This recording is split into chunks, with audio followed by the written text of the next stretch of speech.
It's here! Training camp football is back, baby! Time to celebrate this Saturday. All 32 teams take the field for the first ever training camp back together Saturday, fueled by Gatorade, full day of practices, fan fest, humidity, gel in James Palmer's hair. It's all going on right here on NFL Network. I can't miss NFL Reunion Training Camp back together Saturday, July 31st on NFL Network. Welcome to Good Morning Football. We are here on July 26th. Nate Burleson, Kay Adams, and we've got company. Hey. Sean O'Hara in his usual seat. Good morning. Sit over there and Nate says hi.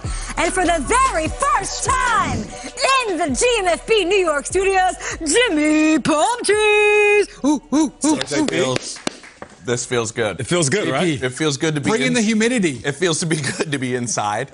It feels not to wear a coat. Hey, she always says Jimmy Palm Trees, but it's like I'm always wearing a coat. Like I'm in Kansas City. You're freezing your butt off. Elements, stop everything. it. This is nice. A guy drove me here. I've never had that before. We literally went 3 blocks. And then I got out. I could have walked. Welcome to my life. That's wonderful. Definitely the least amount of clothing. Really unspoiled here. This is different than spending. You deserve it, though, JP. Oh, it's long overdue. It's long overdue. You're very tan, James. Well, fresh off the islands of Hawaii. Hawaii. No, it's good to be James Palmer.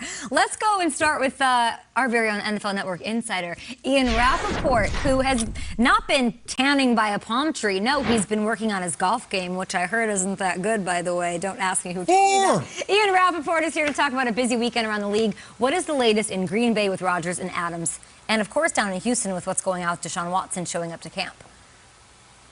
Yeah, still so many big things we are discussing now on the eve of training camp. So many big unresolved issues. We'll start, though, in Green Bay. Aaron Rodgers, we are still not 100% sure whether or not he is going to report to Packers camp when all the players have to be there to take their physicals on Tuesday. Still so many unresolved issues. His frustration with the team, the lack of trust. Of course, we know the team offered him a big contract extension in the offseason.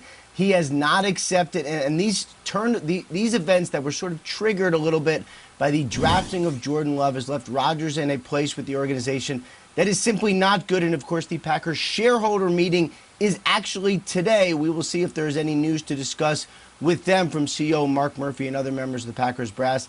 And then on Friday, we got also not very good news. Davante Adams, Rodgers' star receiver, has broken off contract talks with the team. They are in a stalemate. They are nowhere. And I think, Kay, a lot of people were wondering, was Davante Adams just going to wait to do a contract extension until he found out Rodgers' future? No, he actually wasn't. They were talking. They were in deep talks. Things have now broken off, and they are bad between Davante Adams and the Packers. That is one soap opera. Now let's go to another very serious soap opera that has been ongoing for the last several months, and that involves the Houston Texans. Early yesterday morning, Deshaun Watson, the star quarterback for the Houston Texans, who, of course, we've discussed so much this past offseason because of the allegations regarding off-the-field conduct and, of course, his demand to be traded and never play for the Houston Texans, he showed up. He showed up for testing. He showed up for meetings. He is now headed to training camp, and obviously one of the reasons is he wants to avoid a $50,000 per day fine. Holdouts are almost impossible now for NFL players. Deshaun Watson not going to be a holdout, going to protect his money. However, he still wants to be traded from the Texans, still does not intend to play for them. And General Manager Nick Caserio, as far as I know, has not taken any calls to facilitate a trade. So that is where we are on both of those crazy situations. Yeah, a lot of ins, a lot of outs. Very complicated, very delicate. We appreciate we will hit that from all angles right here, right now to kick off our Monday on Good Morning Football Wrap. She talked to you in a bit. We have Sarah Walsh in Tampa Bay. Reporters, training camp across the league kicks off tomorrow. But when it comes to these Texans, I want to talk locker room. I want to talk X's and O's. And I'll start with you, James. As a reporter, what do you make of Deshaun Watson showing up to training camp? What does it mean for the team? Okay, what it means for the Houston Texans is it's in their court. The ball is in their court. Nobody else can really appear to make a move right now. This is what happens. For the last 4 months, the Houston PD has been investigating this from a criminal side of things. They have yet to find anything for criminal charges. Then the NFL for the last several months have been investigating it and even interviewing women that have been involved in these lawsuits. They have yet to step in any capacity yet. And Deshaun Watson now has shown up, as Ian said, to avoid the daily $50,000 fine. So who's left to make a move right now at this point? And let's just make it clear, too. What I just said doesn't mean that something in the future can't happen with the Houston Police Department. Doesn't mean something in the future can't happen with the league stepping in. You're just saying up to this point. But up to this point right now, the only people to make a move would be the Houston Texans. And that is, do you send him home with an excused absence to avoid the distraction and you let Tyrod Taylor take the first team reps and he's your quarterback and you will avoid that? And you would still have to be, because he has voluntarily shown up. And then at the same time, you could tell him to sit in the weight room. You could tell him to take fourth team reps. But at the same time, if you want to trade him, do you put him out on the practice field and risk a potential injury? Remember, he had a non-contact ACL on the practice field in Houston before. So what do they do with him moving forward is the biggest question, because the ball is in their court. There are teams interested. I know that. They're still monitoring it. He demands the trade. But right now, everything comes up to how the Texans want to play this from a football side of things right now, because the other stuff is still not cleared up. Yeah, there's so much to unpack here, and it's so wild that we're talking about Deshaun Watson in this manner, the gray area with where he's at from a legal standpoint, like you're talking about. You know, I feel like it was just yesterday that we were talking about how tough this guy was and how he was taking a bus to Jacksonville to play a game because he had a bruised lung, and he was laying everything out there on the line and what he meant in the community. And now the conversation is totally different. I mean, Deshaun Watson, the fact that he's even there, I think, is making people uncomfortable, probably within the organization. But if you're a Texans fan as well, I think you're torn right now. What do I do? If I go to practice, am I going to wear his jersey? Like, does that condone some of the things that he's done? Or, you know, do I want to still support him? Because, to your point, this is still being sorted out. And I think when you look at this team, look, Deshaun Watson is the best player on the team. So it's not just, hey, a wide receiver or a defensive end or a role player.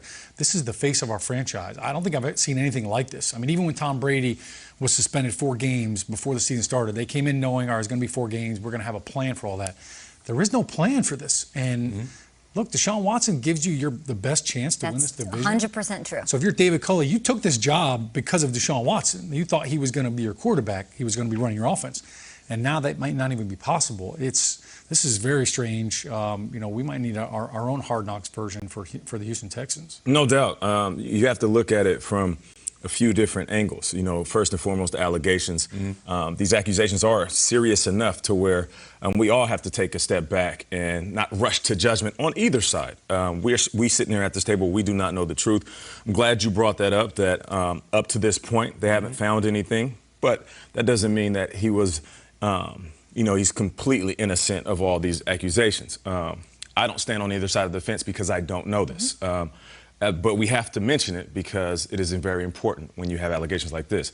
And then, 2, despite getting paid that $156 million, he still wants to be traded. Like, that's a big deal at this point in the offseason where the football season is literally here. This isn't, oh, we're a couple of months away. We have some time to figure it out. There's still a few teams that might need a quarterback. There could be a trade out there we want to see. Even if you're, you know, the last-ditch effort is to say, well, maybe he could go to Denver.